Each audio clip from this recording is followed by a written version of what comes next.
Kickboxing is a dynamic sport. Stars ignite here with incredible speed, and just as quickly they fade away. Some are replaced by others, and only a small fraction of them permanently enter the history. There are fighters who haven't competed for a long time, but we remember their performances very vividly. Fighters like Mirko Cro Cop, Andy Hug, Francisco Filho, Branko Cikatic, Stan Longinidis, Gary Goodridge, and especially Peter Aerts were true discoveries for fans of brutal fights. But they all share one less obvious detail than their great decline. They all experienced the incredible power of a strike delivered by Mike Bernardo.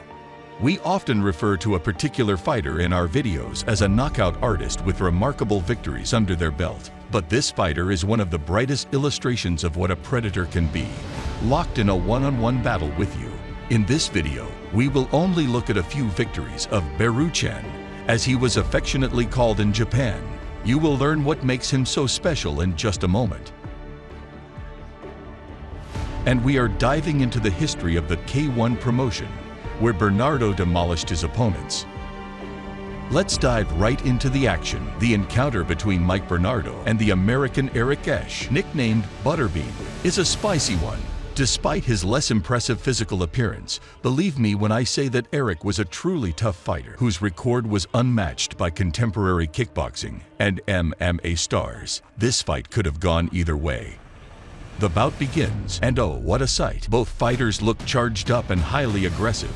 Mike starts searching for openings in Eric's defense with his leg strikes. It's a good strategy, considering his size and powerful kicks. But let's not forget that when you throw a low kick, it can easily turn into a headshot. The South African literally carves his path to victory, landing one low kick after another and occasionally combining them with punches. They clinch against the ropes, and Butterbean takes yet another kick to the jaw. He goes down to take a breather, but the fight is not over yet. The fighters are back in the center of the ring, but Esch seems to have little defense left and resembles a man who got into a street brawl.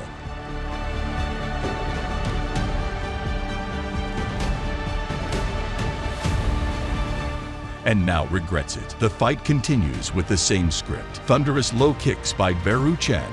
Meanwhile, Butterbean simply absorbs those strikes one after another, trying to rely on charisma and drag the fight without launching many attacks. It's impossible to imagine any other outcome than a knockout via a right head kick. Bernardo's victory is well-deserved. There was no competition here. He dominated the entire time and treated it like a sparring session, homing his leg strikes on every available surface. Next up, we have the second encounter between Bernardo and Gary Goodridge at the Inoki Bom-Ba-Ye 2002 tournament. The first fight against Big Daddy didn't end in Mike's favor, so just a few months later, the South African was ready to seek revenge for his defeat. The fighters started off with tremendous intensity. Goodridge seemed eager to knock out his opponent quickly, perhaps fearing a competitive battle. The tension in the arena is palpable. Mike gathers himself, only to be knocked down to the ground. The referee calls for a break for both fighters. They exchange strikes of varying accuracy. Gary initiated the onslaught, but then he had to hold on for dear life to avoid an early knockout. After the first minute, Baruchan manages to briefly put his adversary on the canvas. Goodridge is in a knockdown, but still able to fight on. He stands, assuming a defensive stance, and simply waits for Bernardo to tire himself out. However, it's evident that Gary himself is fatigued. Big Daddy charges at Mike Bernardo like a kamikaze, only to receive a beautiful combination in return. Clearly, this wasn't the evening Gary Goodridge had planned. Next up is the match against Masaki Satake. Mike faced the Monster Prince for the first time in 1997 during the golden era when he instilled fear in all heavyweight fighters. The Japanese fighter initiates the attack but quickly regrets it. He throws more punches, but with less accuracy. On the other hand, it only takes one hit for Mike, the Rhino, to engage and start destroying his opponent. He lands powerful blows until Cikatic crumbles to the canvas. It's a brief knockdown, but the Japanese fighter is clearly frustrated with how the events unfolded. The fight continues. Mike doesn't rely heavily on kicks. Unlike his opponent, it's through his high kicks that Cikatic attempts to turn the tide of the bout, but to no avail. However, the African baldhead's primary weapon today is his uppercut, which lands successfully. The second knockdown occurs right after such a strike. So far, we witness absolute dominance from Bernardo and a feeble opposition from Cikatic. There are no anticipated changes until the end of the first round. Mike will continue to press forward and punish his opponent throughout the ring. The second round starts evenly. Masaki works well with his legs, recognizing the potential openings in Beruchan's defense. A beautiful exchange unfolds, where the fighters courteously trade heavy and technical strikes. With such shots, it would have been easy for one of them to fall, particularly Bernardo, as he absorbs numerous quality strikes to the head. However, he remains composed and continues to press forward, aiming to overwhelm his fatigued opponent. Say what you will, but Cikatic demonstrates impressive legwork, considering his size. However, fatigue sets in faster when you exert yourself with every strike without securing victory. Then you must find the strength to defend. Cicatic's attentiveness drops to a low level and he ends up missing the uppercut. It's a devastating conclusion to the bout. It's October 1998, and Mike Bernardo steps into the ring against a new opponent, Thai fighter Sadaw Kiatsongrit. Not the strongest opposition for Beruchan, but underestimating him would be a mistake. In a slightly playful stance, Mike relies not just on his strikes, but also on his size and confidence to force the opponent to attack, only to meet him with a powerful counter. The Thai fighter holds his hands high, but that can come at a price. He still doesn't quite understand how to approach such a formidable target. Sadaw moves a lot but has no chance of shaking off Bernardo's pursuit. Mike is constantly on his heels, chasing him every second. By occupying the center of the ring in almost every bout, Mike Bernardo deprives his opponents of oxygen and maneuvering space. In this particular fight, it's felt even more strongly than usual.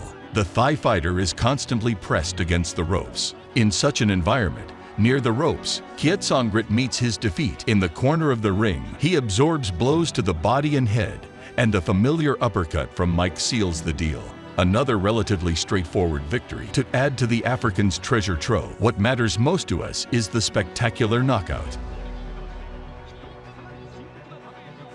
Next in line, we have a fight against Welshman Gordon Miners in the K1 Kings '98 tournament. It was quite an emotional and interesting bout in terms of competition. Almost the entire fight was characterized by a restrained but constant exchange of blows. No one had the initiative. The first round passed without any significant events. There was an active exchange of strikes on every level, with Mike having a slight advantage in terms of accuracy and power.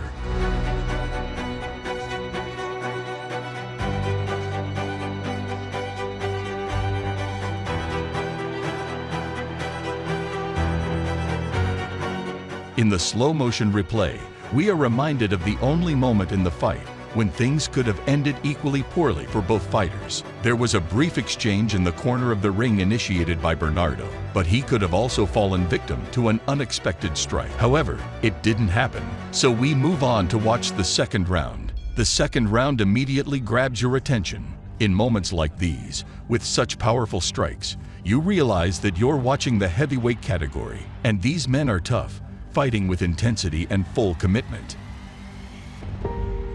Beruchan lands his shots beautifully, and it seems increasingly difficult for his opponent to continue resisting.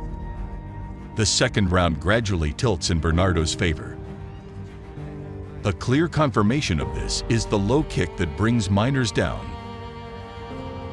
Now, due to the evident pain in his leg, the Welshman has to be cautious and less sharp in his attacks. From here, you can replay the video and watch it several times. The accurate strikes, one after another, all aimed at the head. There was zero chance of escaping, and it's another victory for the hero of the video. Man, it was so beautiful. Ladies and gentlemen, we have the fight between Mike Bernardo and Tom Eriksson. This bout took place in 2002. Finally, someone of similar stature faced Mike, so it wouldn't seem like a beating of the week.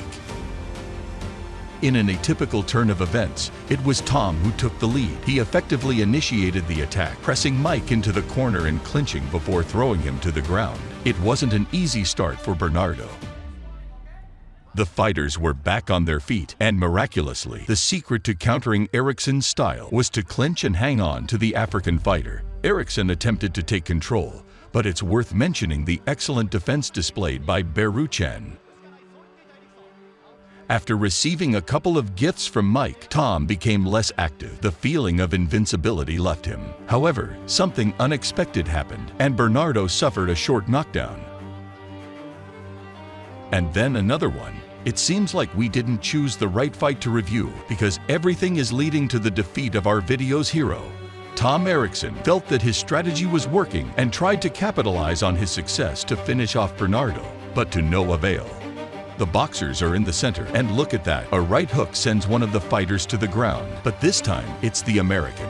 He barely manages to get up, only to stand for a few more seconds before falling after another similar strike. Now, it's definitely over.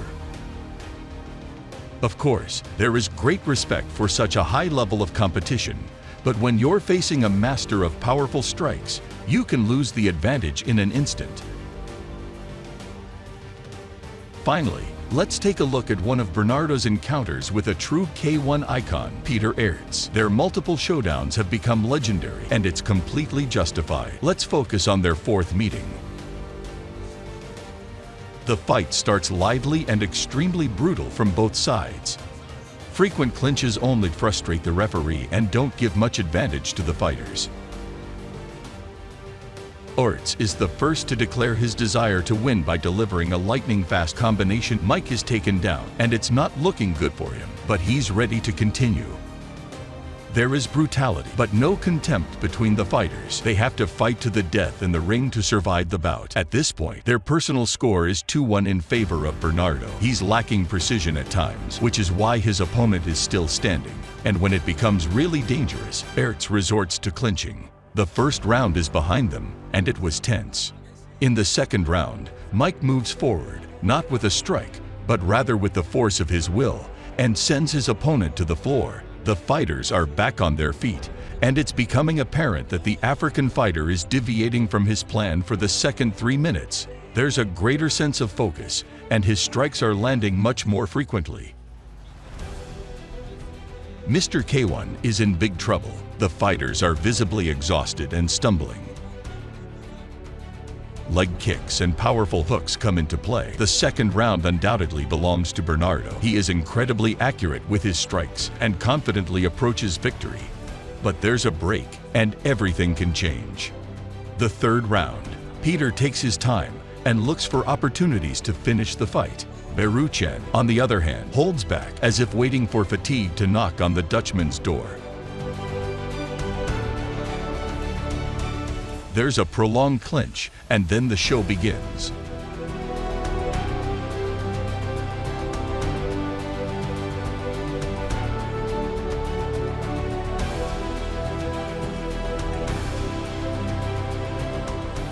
First, a devastating right hook. It's surprising how Aerts managed to withstand it at all.